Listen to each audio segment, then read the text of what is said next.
Bonjour, ici Marik de l'agence NIL. Aujourd'hui, on va compléter un fichier Google Sheets avec un workflow.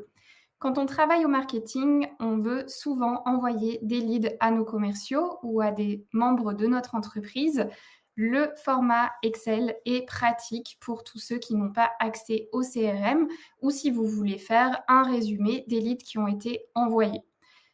Bien sûr, il est beaucoup plus efficace de faire travailler vos commerciaux dans le CRM de HubSpot, mais ce n'est pas toujours possible.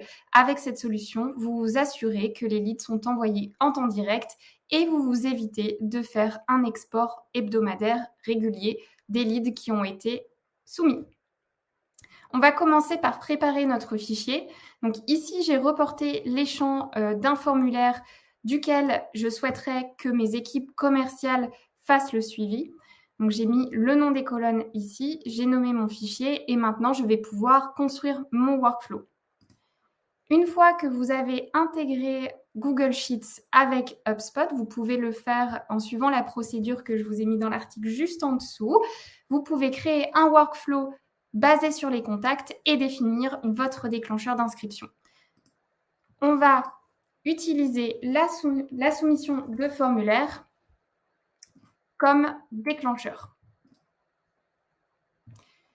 Ici, si vous voulez que les leads qui soumettent le formulaire plusieurs fois soient présents sur 2 lignes distinctes de votre fichier, je vous conseille d'utiliser l'option réinscription et de cocher toutes les cases pour permettre au contact de passer plusieurs fois dans le workflow. On va cliquer sur « Ajouter une action ». Une fois qu'on a défini notre déclencheur, on va pouvoir ajouter une action Google Sheets, créer une ligne Google Sheets. Vous sélectionnez votre feuille de calcul, donc c'est tout simplement le nom du fichier que vous avez construit. La feuille, ici, je n'ai qu'un seul onglet dans mon fichier, comme vous pouvez le voir ici. Donc, je sélectionne l'option disponible.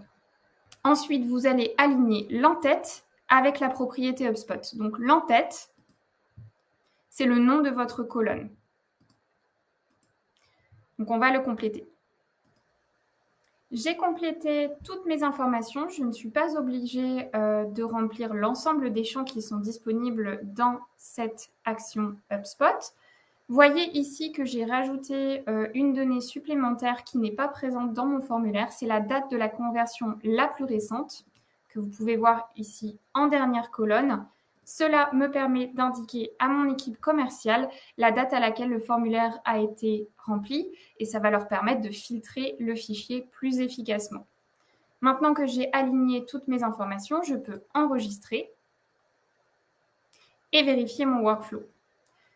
HubSpot m'indique qu'il y a 12 contacts qui répondent déjà à mon critère de déclenchement, c'est-à-dire qu'il y a 12 contacts qui ont soumis mon formulaire dans le passé, puisque c'est la soumission de formulaire qui définit notre déclenchement dans cet exemple. J'ai deux options. Soit je décide de ne pas inscrire les contacts qui répondent à ce critère de déclenchement et dans ce cas-là, mon fichier sera vide au moment où j'active mon workflow. Ou je décide d'inscrire les contacts existants qui répondent aux critères de déclenchement. Et dans ce cas-là, les contacts qui ont déjà soumis le formulaire dans le passé s'ajouteront tout de suite à mon fichier. Donc, on va choisir oui pour l'exemple et activer notre workflow. Vous allez remarquer que votre fichier va automatiquement se compléter, votre workflow a fonctionné et vous pouvez maintenant envoyer vos leads aux commerciaux.